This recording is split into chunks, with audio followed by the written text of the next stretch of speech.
दो पाकिस्तानी भारत में आए, उन्होंने फर्जी आधार बनाया, फर्जी राशन कार्ड बनाया, बर्थ सर्टिफिकेट बनाया, ड्राइविंग लाइसेंस बनवाया, वोटर आईडी बनवाया, डोमिसाइल सर्टिफिकेट बनवाया और भारत की सेना में भर्ती हो गए।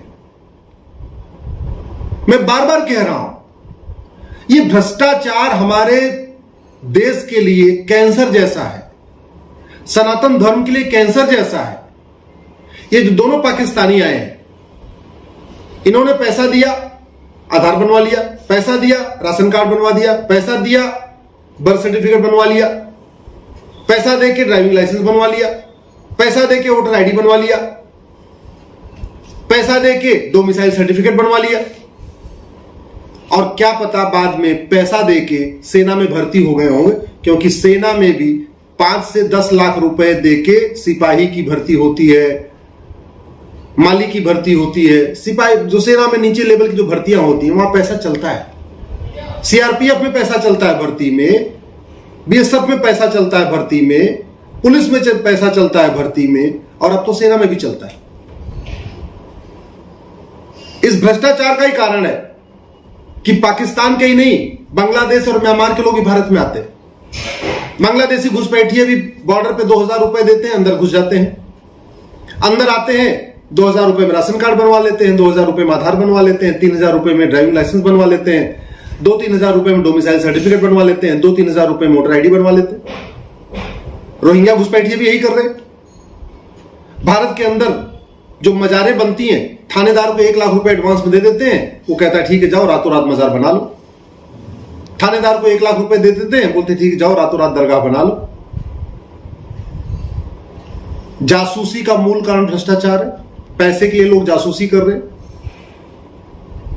पैसे के लिए लोग फर्जी डॉक्यूमेंट बना रहे हैं, और ये जो डॉक्यूमेंट बना रहे हैं भ्रष्टाचार पैसा लेके, उसका मूल कारण है कानून घटिया है।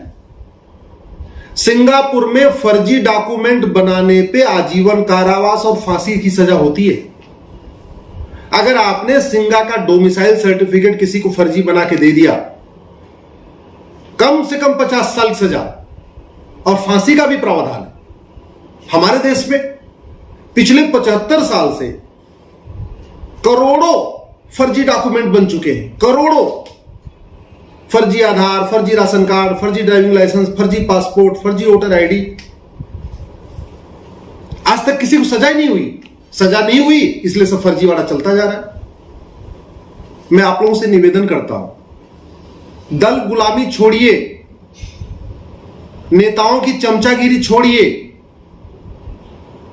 अपने घर के लिए छुट्टी करते हैं, शादी विवाह के लिए छुट्टी करते हैं, कहीं घूमने जाना होता है छुट्टी करते हैं, दोस्तों की शादी के लिए छुट्टी करते हैं, रिश्तेदारों की शादी के लिए छुट्टी करते हैं। अरे 1-2 दिन देश के लिए छुट्टी करिए भाई, कम से कम महीने में 1 संडे देश के नाम करिए। और देश के नाम में करना क्या है, एक दिन संडे को सीधे सीधे सब लोग ग्रुप बनाइए, सांसद क्या पहुंचिए, सांसद से पूछिए कि ये फर्जीवाड़ा कब रुकेगा। फर्जी आधार, फर्जी राशन कार्ड, फर्जी ड्राइविंग लाइसेंस, फर्जी वोटर आईडी जो बन रही है, फर्जी बर्थ सर्टिफिकेट बन रही है, ऐसे लोगों की 100% प्रॉपर्टी जब्त करने और इनको आजीवन कारावास देने के लिए कानून कब बनेगा। एक दिन अपने सांसद से मिलकर पूछिए कि घुसपैठियों की, जो रोहिंग्या बांग्लादेशी यहां रह रहे हैं, 5 करोड़ से ज्यादा रह रहे हैं, उनकी 100% प्रॉपर्टी जब्त करने और उनको आजीवन कारावास देने के लिए कानून कब बनेगा। यह कानून बनते ही 80% घुसपैठिए खुद भाग जाएंगे। याद रखिए, भ्रष्टाचार देश के साथ देशद्रोह जैसा है। भ्रष्टाचार मक्कारी है, भ्रष्टाचार गद्दारी है। भारत की 50% समस्याओं का मूल कारण भ्रष्टाचार है। तो भ्रष्टाचार 2 ही तरीके से खत्म होगा। पहला, भ्रष्टाचार को देशद्रोह घोषित किया जाए। दूसरा, भ्रष्टाचार को राष्ट्रीय सुरक्षा के लिए खतरा घोषित किया जाए, क्योंकि राष्ट्र के जो समक्ष जितने खतरे हैं उसका मूल कारण भ्रष्टाचार। हमारी राष्ट्रीय सुरक्षा के लिए खतरा है माओवाद, नक्सलवाद। भ्रष्टाचार खत्म हो जाए, माओवाद नक्सलवाद खत्म हो जाए। हमारी राष्ट्रीय सुरक्षा के लिए खतरा है अलगाववाद, कट्टरवाद। भ्रष्टाचार खत्म करिए, ये भी खत्म हो जाएगा। हमारी राष्ट्रीय सुरक्षा के लिए खतरा है घुसपैठ, रोहिंग्या बांग्लादेशी घुसपैठ। भ्रष्टाचार खत्म करिए, घुसपैठ खत्म हो जाएगी।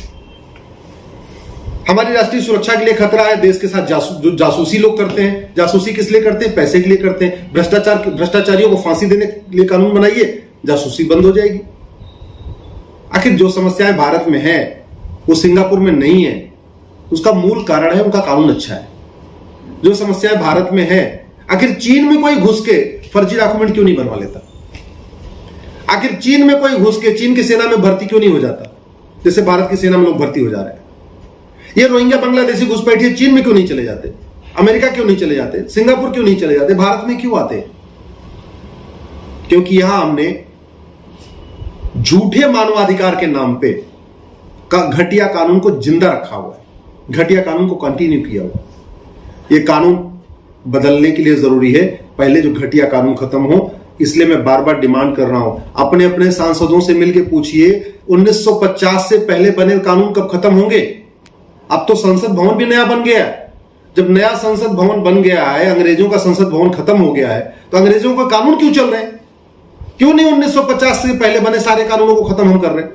क्यों नहीं 1860 का इंडियन पिनल कोड खत्म कर रहे हैं? क्यों नहीं 1861 का पुलिस एक्ट खत्म कर रहे हैं? 1872 का एविडेंस एक्ट खत्म कर रहे हैं?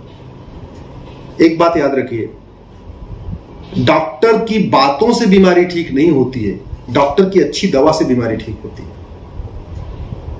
दवा घटिया होती है तो बीमारी बढ़ती है, ऐसे ही कानून घटिया होता है, अराजकता बढ़ती है, भ्रष्टाचार बढ़ता है, अपराध बढ़ता है।